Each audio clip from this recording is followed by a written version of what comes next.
How has the CIA evolved since you started your career there? Good evening, everybody. Is this on? Yep. Can you all hear? Yeah, we can't I wasn't sabotage. You can't hear. See, I knew somebody was going to sabotage this. It was Tamara. Can you hear me now? Yeah, they get all here. Okay. I want to assure you that I don't do any partisan work these days, even though I was a Republican for a number of years. For a very simple reason, I have a responsible job in Washington, actually still in the United States Congress, dealing with ethical behavior of members of Congress, and it requires a nonpartisan and very intelligent person. I got the nonpartisan part. I'm still looking for the intelligent person to help me with the job. Going back to CIA, I started with the agency. I was recruited at Yale back in the days when there was ROTC and there was actually, CIA was actually allowed on college campuses. And it was intriguing to me at the time because my choices were to go into a war zone. Remember, the draft was on. I'm that vintage. Or was to go to Washington and learn how to become a spy. So it was not a hard decision. I went to Washington, took a lot of training, joined the agency, and in those days it was a very different agency. It truly was an old boys club, old school tie. Almost everybody knew everybody somehow or some way. It wasn't very big. It was down at Quarters Eye. It actually, the buildings were on the mall. We didn't even have an agency place to go. There was no home. What year? This was 58 I started. This was in the early 60s.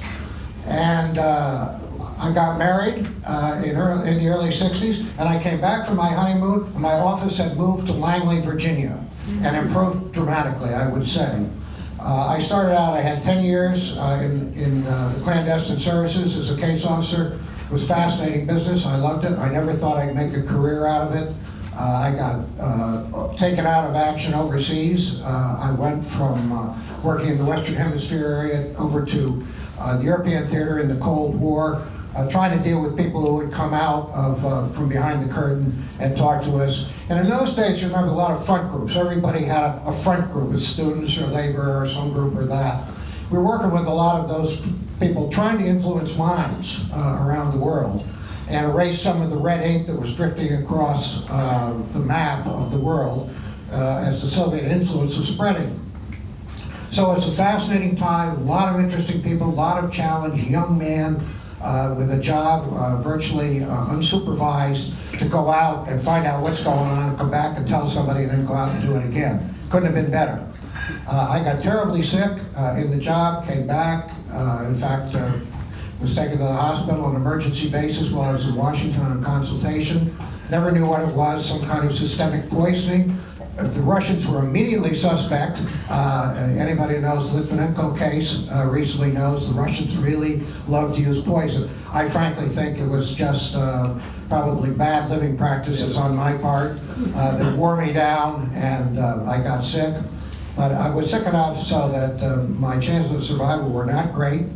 And the agency said, "You're unable to continue to work for us, and we've never heard of you. You're a non-person, disappear." They gave me my $5,000 I put in the retirement account back and said, "You're done." And I left.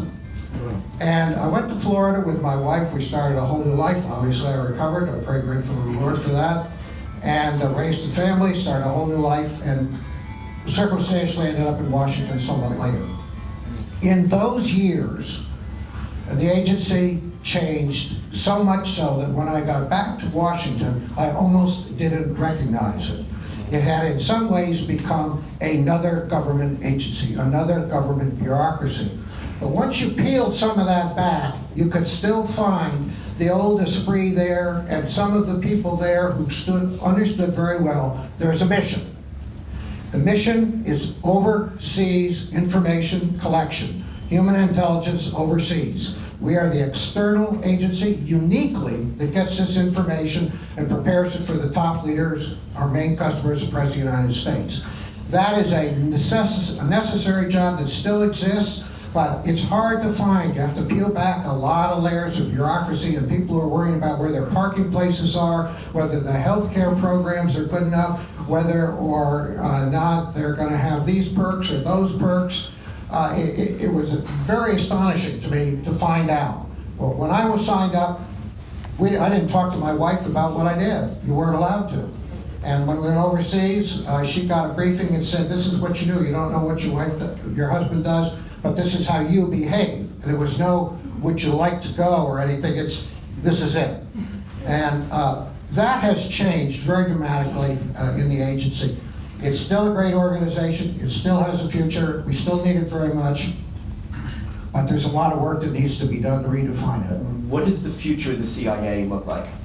Well, it looks very shaky under the new Intelligence Terrorist Act. That act was passed by Congress because Congress was very upset after 2001.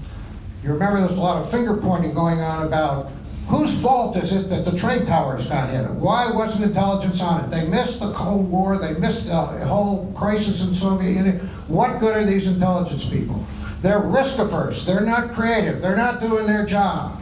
And so everybody was sort of piling on. And Congress was having a lot of hearings and so forth. And one of the things they decided to do was we need to get better control, better oversight of the intelligence community, and the way we'll do that is change the architecture. We'll create an Office of Directorate of National Intelligence. They will report to us, and that way we will be able to control the CIA a lot better.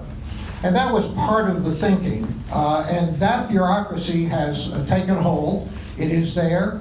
It is very ambiguous exactly how it works. The chain of command is very fuzzy, causes us a lot of problems. But the worst part of it is a bad morale shot at the agency. They took away the daily briefing responsibilities for the president, which was the gold crown of the job.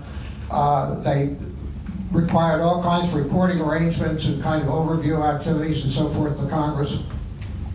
But the worst part of it, and I say this as a case officer, was they removed the ability, the agility, the creativity that the independent agents that we have out there, case officers we have around the world, have employed, that have served us so well in human intelligence over the years. That has been suppressed, and now we're in a situation today where I can honestly look you all in the eye and tell you that there are many officers out there who are more worried about their back than there are about their front when they're in the enemy zone. That's not a good place to be. And so when you ask me what the future of the agency is, when I was a director, I left with the thought that we should leave CIA exactly where it is, let it continue to do what it does in the Beltway, continue to have all the political shenanigans going on and the committee hearings and the members of Congress and senators being very important people watching it, and start a whole new agency in another grid zone someplace else and do the job all over again and set up a whole different program how you could do that. I actually had a formula to do it, and we started working on it, and I have no idea whether or not my successor continued it or not.